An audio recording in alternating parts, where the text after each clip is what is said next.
गोरे दुल्हा कौन? श्री लखनलाल जी। गोर को दुल्हा बघारत रहने से थी, ससुरारी में से थी बिसर गई ले चारों दुल्हा सवारी, उतर गई ले चारों दुल्हा सवारी, उतर गई ले चारों दुल्हा सवारी। रहले अकड़ हमारी से ना उतरब, रहले अकड़ हम ऐसे ना उतरब, लेकिन एक चुटकी में अकड़ सुधर गई ले चारों दुल्हा सवारी से, उतर गई ले चारों दुल्हा सवारी से, उतर गई ले चारों दुल्हा। मन में तरह की भाइयों के संहारब, लखनलाल जी के मन में था कि जब मेरे भाई रघुनाथ जी बहुत सीधे हैं तो मैं इनको संभाल लूंगा, लेकिन सखियां कह रही समारंभ में अपने संभाल गई ले चारों दुल्हा सवारी से, उतर गई ले चारों दुल्हा। नेह निधि नारायण और सबके छोड़ के, अच्छा होता है ऐसा ससुराल पक्ष में, जो सीधा होता है तो लोग उसको कम छेड़ते हैं, जो ज्यादा तेज बनता है तो लोग उसी को ज्यादा छेड़ते हैं। तो लखनलाल जी थोड़ा तेज है तो सखियां उन्हीं के पीछे पड़ गई, सबको तो छोड़ दिया उन्होंने। नेह निधि नारायण और सबके छोड़ के लाल लक्ष्मण के पीछे पड़ गई चारों दुल्हा सवारी से, उतर गई चारों दुल्हा सवारी से, उतर गई चारों दुल्हा। इस प्रकार से दुल्हा सरकार उतर गए हैं। अब श्री जानकी जी के आंगन में चल रहे हैं तो सखियों ने एक नया उपमा दिया। अब कैसे कैसे चाल है इनकी, उस एक एक चाल पे सखियां एक एक व्यंग बनाई। ठाकुर जी चलना प्रारंभ कर दिए। जब चल रहे हैं तो अब ससुराल में थोड़ा धीरे धीरे चल रहे हैं। भाई घर थोड़ी है कि आप कैसे भी मुंह उठा के चल दिए, पहले से शिक्षा मिल गई तो आराम आराम से चलना, कोई हड़बड़ी नहीं दिखाना, नहीं तो लोग नाम करेंगे कि बहुत जल्दी है विवाह। तो धीरे धीरे चल रहे हैं। सखियां आपस में कह रही हैं पग धीरे कैसे दुल्हा धरत हैं सखी। एक सखी ने कहा बताओ ये धीरे धीरे जो चल रहे हैं ये कैसे लग रहे हैं? तो दूसरी सखी चले धीरे जैसे कोल्हू के बरद है सखी। जैसे धीरे धीरे इसी तरह कोल्हू का बैल जो चलता है धीरे धीरे, उसका मन नहीं होता तो भी चलना पड़ता है। तो सखियां कह रही कि ऐसे ही चलना जैसे कोल्हू का बैल चलता है।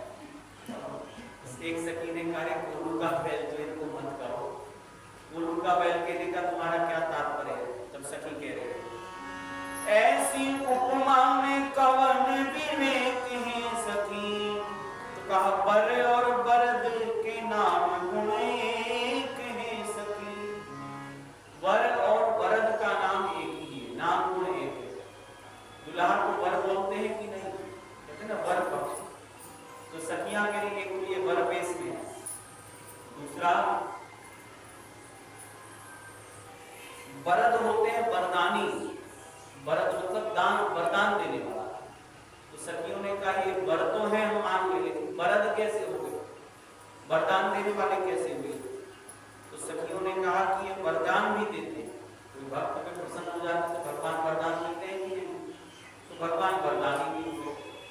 तो सखी ने कहा तुमने तो कहा था कोल्हू के बरद, तो कोल्हू के बैल इनको क्यों कहा, कोल्हू का बरद क्यों कहा? तो सखी कह रही है देखो उसका भी उपाय है, बता रहे हैं। पेरे कोल्हू के बरद सरसों घानी है सखी।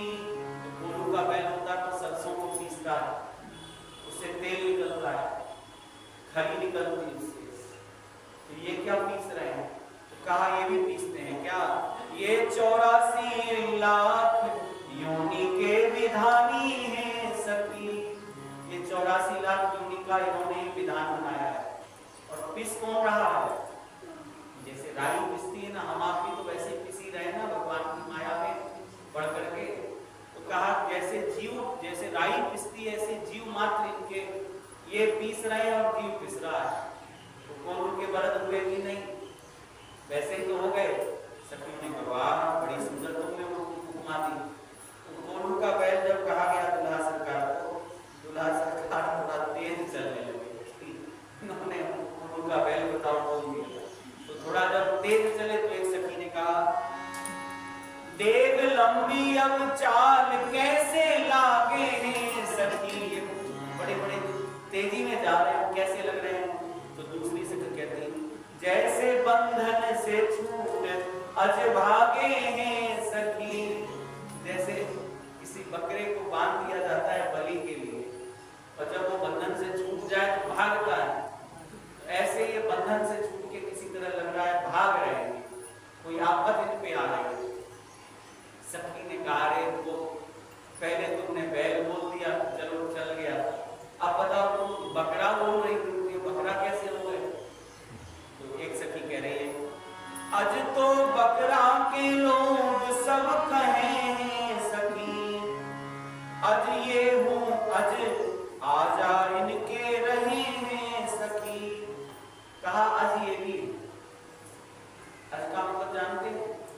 अज का संस्कृत अर्थ होता है जो जन्म लेना। कहते ना अजन्मा, भगवान अजन्मा। भगवान जन्म नहीं लेते, भगवान अवतार लेते। हम आप जन्म लेते, अवतार और जन्म में क्या अंतर है? हम आप माया के बंधन में, कर्म के ऋण के बंधन में बंध करके जन्म लेते हैं, और उसी कर्म के बंधन में बंध करके फिर मृत्यु भी होता है। लेकिन भगवान अवतार लेते हैं, भगवान जन्म नहीं लेते। अवतार का समझाते हैं आपको। जैसे कोई नदी में डूब रहा है, तो वो तो बाहर जा रहा है, कुशल तैराक होगा तो वह कूद जाएगा बचाने के लिए।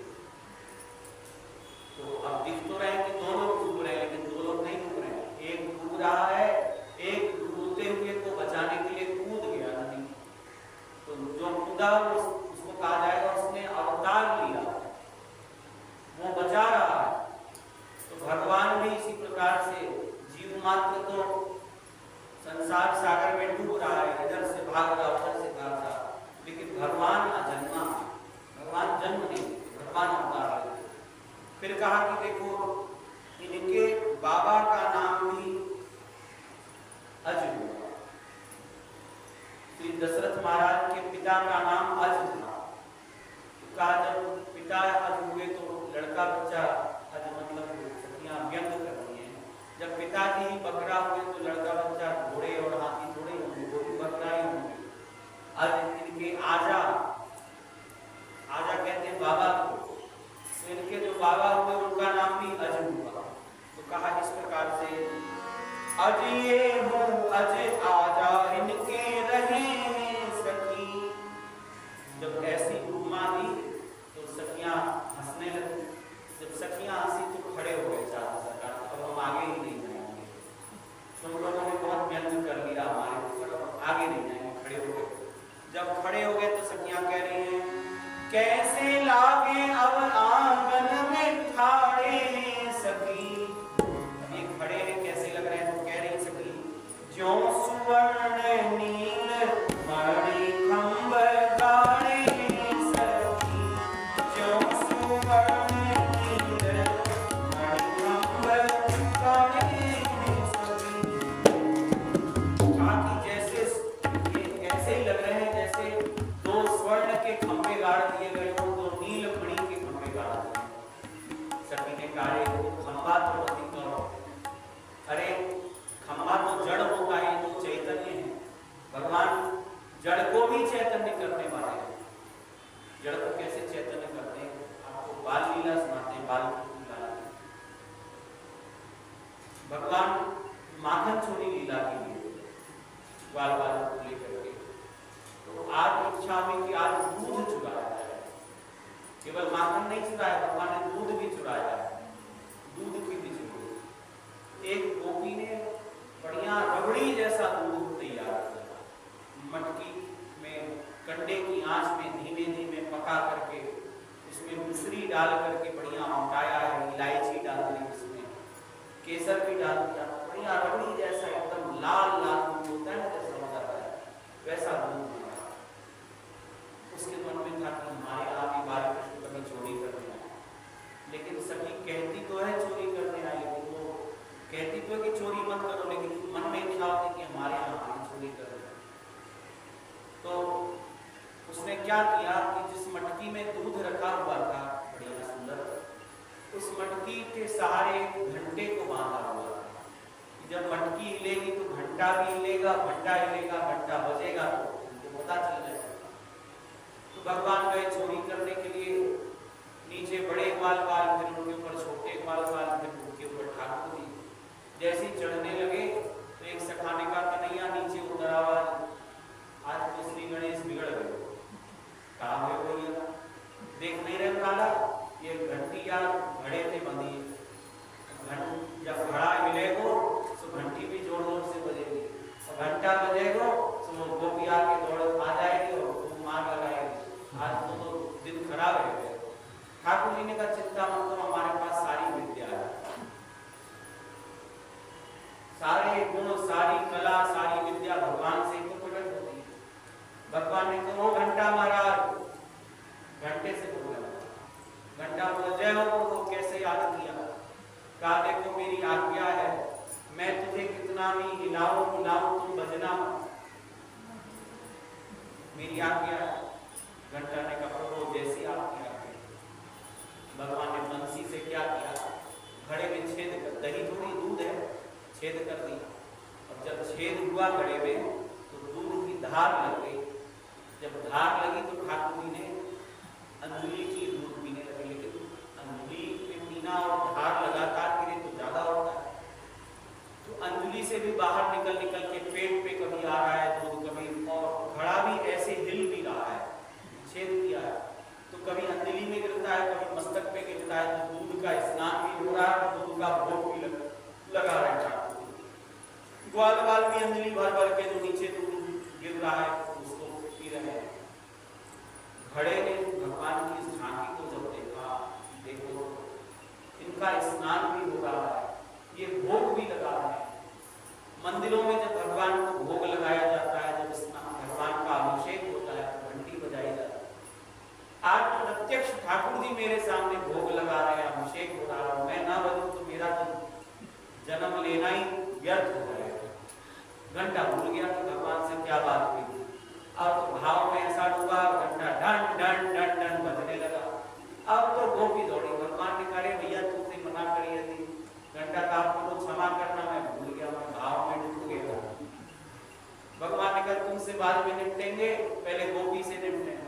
ग्वाल बालों ने कहा कन्हैया वो कैसे बचेंगे, भगवान ने कहा मेरा अनुसरण करो। भगवान ने क्या किया, मुख खोला और जो धार गिर रही थी दूध की उसको मुख में भर लिया। गोपी दौड़ी भगवान की और भगवान दौड़े गोपी की ओर। जैसे ही आमना सामना हुआ तो भगवान ने, जैसे बच्चे को पिचकारी छोड़ते हैं ना, ऐसे भगवान के मुख से दूध का एक लंबा कुल्ला किया। कुल्ला तो क्या क्या पिचकारी सी छोड़ी। अब गोपी अपने आंख को मलने लगी, दूध जब आंख में जाएगा तो आंख बचाएगा कैसे, तो भगवान तो नौ तो क्या रहा। इतना ही नहीं, अब जो ग्वाल बाल पीछे से आए वो मुंह में दूध भर कोई पिचकारी करे। इस लीला को ब्रज में भूतकाल लीला था, सारी लीलाओं के जनक भगवान ही। इस लीला से बालकों ने शिक्षा ली। तो जब सत्यनारायण जी की कथा होती है ना, तो पंजीरी खा लेते हैं बाप बच्चे छोटे छोटे, और जब पंजीरी खाते हैं तो बालकों के फूफा जी दूर भगते हैं। क्यों? क्योंकि पंजीरी खा के बच्चे अपने फूफा जी के पास जाएंगे, आगे बोले फूफा जी। फूफा जी जैसे बोलेंगे तो जितनी पंजीरी है तो फूफा जी के फूफा जी का अभिषेक हो जाता है। तो ये भगवान ही सब लीला के जनक हैं, सब क्रीड़ा के जनक हैं। तो सखियों ने कहा कि ये जो हम लोग कह रहे थे कि भगवान जड़ को ही चैतन्य भगवान के लिए कहा कि ये तुम तो इनको खंबा बोल रही हो, खंबा तो जड़ होता है। तब सखी ने कहा खंब जड़ किंतु दुल्हा तो चैतन्य है सखी। तो सखी ने कहा जड़ चेतन सब में राम नहीं अन्य है सखी। जड़ और चैतन्य सब में भगवान की सत्ता है, कण कण में भगवान है। तो क्या खंबे में भगवान नहीं होंगे? खंबे से तो भगवान प्रकट भी हुए हैं कि नहीं? नरसिंह भगवान खंबे से ही प्रकट हुए हैं। एक सखी कह रही इनकी उंगली इशारे जग नाचे हैं सखी, तब आप बिन नाचे कैसे बाचे हैं सखी। सखियां इस प्रकार से विनोद कर रही हैं। दुल्हा सरकार दुल्हा मुस्कुत मुख दे रुमाल है सखी, झांकी देखी के नारायण निहाल है सखी। और सखियां इस प्रकार से दुल्हा सरकार की झांकी को देख करके निहाल हो रही है।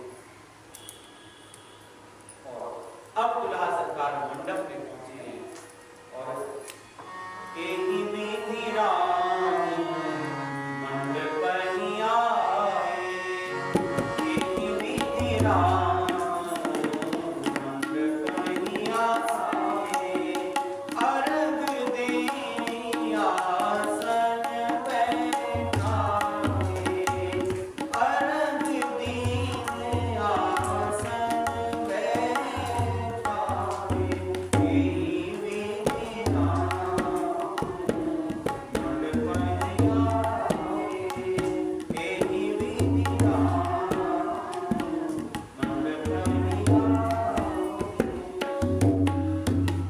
भगवान मंडप में पहुंचे। सखियों ने उपचार किया है दुल्हा सरकार का। कैसा उपचार किया? आइए आप लोग पीछे से सुबह हो। एक जगह विवाह कराने गए हम, तो हमने कहा कि पीछे से सब लोग सुबह हो ना, तो सुबह हो नहीं बोल रहे लोग, सुबह हो बोल रहे थे। सुबह और सुबह में अंतर होता है। शुभ हो और वो लोग बोल रहे थे सुबह हो, तो सुबह हो नहीं बोलना है, सुबह हो, शुभ हो। आनंद आनंद आज सुबह हो, पूरण भय मन काज सुबह हो, देखी दुल्हन सुबह हो, सब दिन के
बिछल सुफल जीवन ले गई।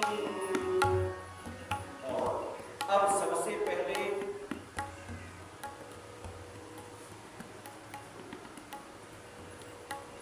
वर की पूजा की जाती है। जब वर मंडप में आता है, वर की पूजा हुई है और वर पूजन के बाद श्री जानकी